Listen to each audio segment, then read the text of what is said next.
नमस्कार, मैं Nafisa Bano, assistant professor, government law college Ajmer से। डियर स्टूडेंट्स, हमने सिविल प्रोसीजर कोड के पहले लेक्चर में उस कोड के जनरल इंट्रोडक्शन के बारे में बात की थी। आज का लेक्चर स्टार्ट करने से पहले मैं आपको यह बताना चाहूँगी, जनरली प्रत्येक अधिनियम के प्रारंभ में कुछ ऐसे शब्दों की परिभाषा दी जाती है जिनका प्रयोग उस एक्ट के अंदर अर्थात उस अधिनियम में बार बार किया जाता है, जिससे कि ऐसे शब्दों के अर्थ को समझने में किसी प्रकार की कोई परेशानी या डिफ़िकल्टी ना आए। सिविल प्रोसीजर कोड की सेक्शन 2 में यह डेफिनेशन क्लोज दिया गया है, अर्थात कुछ इम्पोर्टेंट डेफिनेशंस दी गई है। सेक्शन 2 के क्लोज 1 से लेकर क्लोज 20 में अलग अलग शब्दों को परिभाषित किया गया है। सेक्शन 2 के क्लोज 2 में डिक्री की डेफिनेशन दी गई है और यही हमारा आज का टॉपिक है, अर्थात definition and essential elements of decree, यानी डिक्री की परिभाषा और उसके आवश्यक तत्व। Section 2 clause 2 of the civil procedure code defines the term decree in the following words. Decree means the formal expression of an adjudication which, so far as regards the court expressing it, conclusively determines the rights of the parties with regard to all or any of the matters in controversy in the suit, and may be either preliminary or final. It shall be deemed to include the rejection of a plaint and the determination of any question within section 144, but shall not include any adjudication from which an appeal lies as an appeal from an order or any order of dismissal for default. Explanation says a decree is preliminary when further proceedings have to be taken before the suit can be completely disposed of. It is final when such adjudication completely disposes of the suit.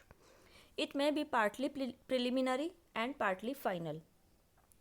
अर्थात decree न्यायालय के न्याय निर्णय की औपचारिक अभिव्यक्ति है जो वाद में उत्पन्न सभी या किन्हीं विवादग्रस्त विषयों के संबंध में पक्षकारों के अधिकारों का अंतिम रूप से निर्धारण करता है। यह प्रारंभिक एवं अंतिम हो सकती है। इसमें शामिल माना जाएगा वादपत्र का नामंजूर या अस्वीकार किया जाना, अर्थात रिजेक्शन ऑफ अ प्लांट, तथा सेक्शन 144 के भीतर किसी प्रश्न का अवधारण, अर्थात धारा 144 के भीतर किसी प्रश्न के निर्धारण को। इसमें शामिल नहीं है ऐसा कोई न्याय निर्णय जिसकी अपील आदेश की तरह होती है या व्यतिक्रम अर्थात डिफ़ॉल्ट के लिए खारिज करने का कोई आदेश। साथ ही इसमें एक स्पष्टीकरण भी है जो ये कहता है डिक्री प्रारंभिक तब होती है जब वाद की पूर्ण रूप से निपटा दिए जा सकने से पहले आगे और कार्यवाही की जानी है। वह तब अंतिम होती है जबकि ऐसा न्याय निर्णय वाद को पूर्ण रूप से निपटा देता है। वह भागतः प्रारंभिक और भागतः अंतिम हो सकेगी। डिक्री की इस परिभाषा से इसके निम्नलिखित आवश्यक तत्व परिलक्षित होते हैं। पहला है there must be an adjudication, अर्थात एक न्याय निर्णय there must be an adjudication by a court, अर्थात न्यायालय के द्वारा एक न्याय निर्णय का होना आवश्यक है। दूसरा है such adjudication must have been done in a suit, अर्थात ऐसा न्याय निर्णय एक वाद में होना जरूरी है।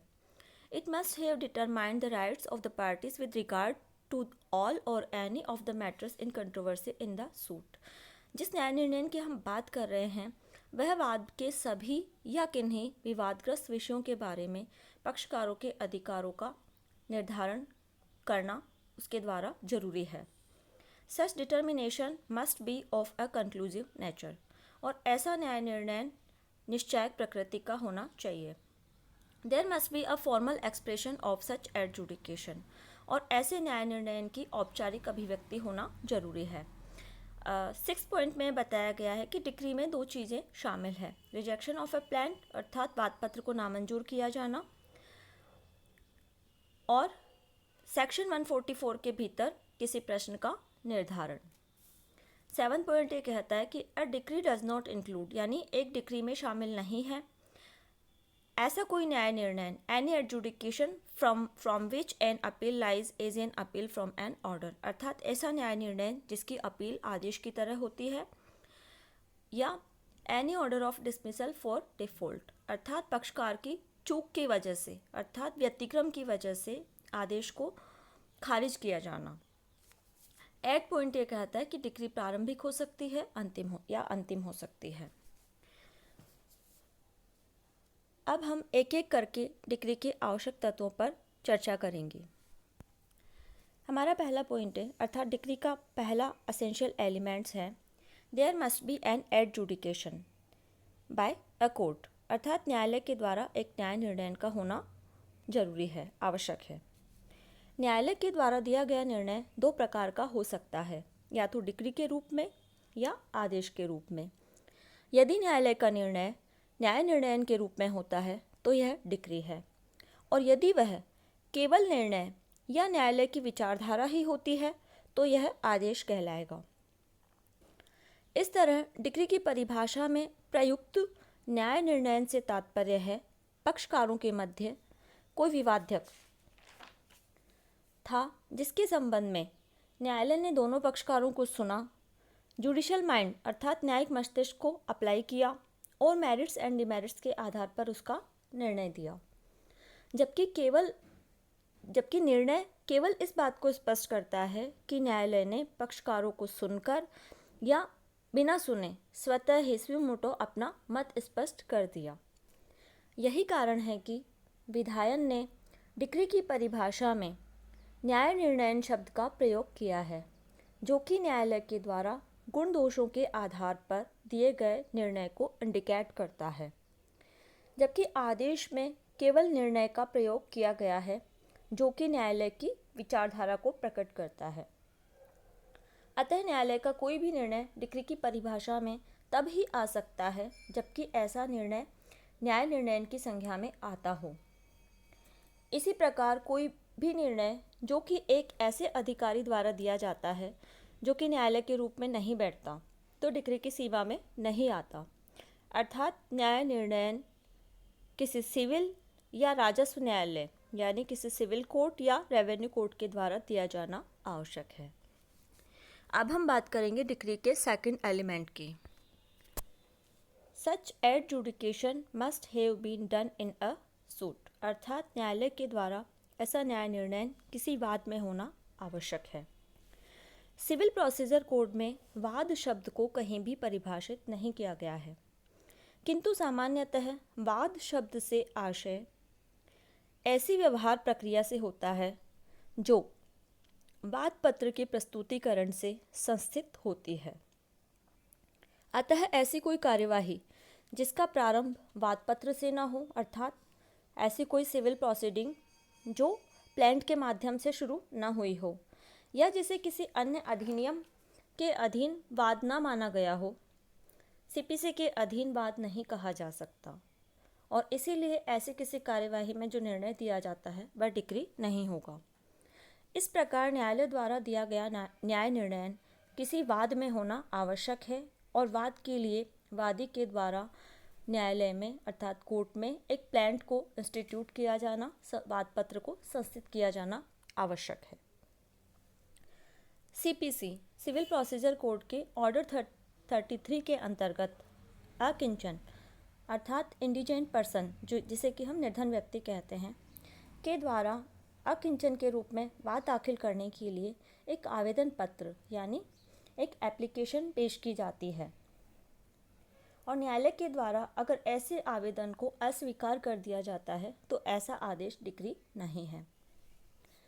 इसी तरह अकिंचनता के विवादक पर अर्थात कोई व्यक्ति निर्धन है या नहीं, इसके बारे में जब कोई फैक्ट इशू होता है, कोई विवादक होता है और उस पर दोनों पक्षकारों को सुनने के बाद न्यायालय के द्वारा ऐसे आवेदन को अगर नामंजूर किया जाता है तो वह भी डिक्री नहीं माना जाएगा, क्योंकि न्यायालय के द्वारा ऐसा आदेश आवेदन पत्र पर दिया गया है, ना कि किसी वाद पत्र पर। इसी तरह हिंदू मैरिज एक्ट यानी हिंदू विवाह अधिनियम 1955 की सेक्शन 9 के अधीन कंजुगल राइट्स अर्थात दाम्पत्य संबंधों के बारे में जो आवेदन किया जाता है उस पर दिया गया आदेश डिक्री की श्रेणी में नहीं आता। इसी प्रकार हिंदू मैरिज एक्ट की ही सेक्शन 24 में इंटरिम मेंटेनेंस अर्थात वादकालीन या अंतरिम भरण पोषण के आवेदन को अस्वीकार करने का न्यायालय का जो आदेश होता है वह भी डिक्री की परिभाषा में नहीं आता। लेकिन कुछ कार्यवाहियाँ ऐसी होती हैं जो कि आवेदन के द्वारा प्रारंभ की जाती है, फिर भी वे अधिनियमित वाद की संज्ञा में आती हैं और इसीलिए उनमें दिए गए निर्णय डिक्री कहलाते हैं। उदाहरण के लिए प्रोबेट प्रोसीडिंग्स अर्थात प्रोबेट कार्यवाही आवेदन पर प्रारंभ होती है, लेकिन फिर भी उसमें न्यायालय का आदेश डिक्री होता है। आज हमने डिक्री के 2 एसेंशियल एलिमेंट्स डिस्कस किए। रिमेनिंग एसेंशियल एलिमेंट्स हम अपने नेक्स्ट लेक्चर में कंटिन्यू करेंगे।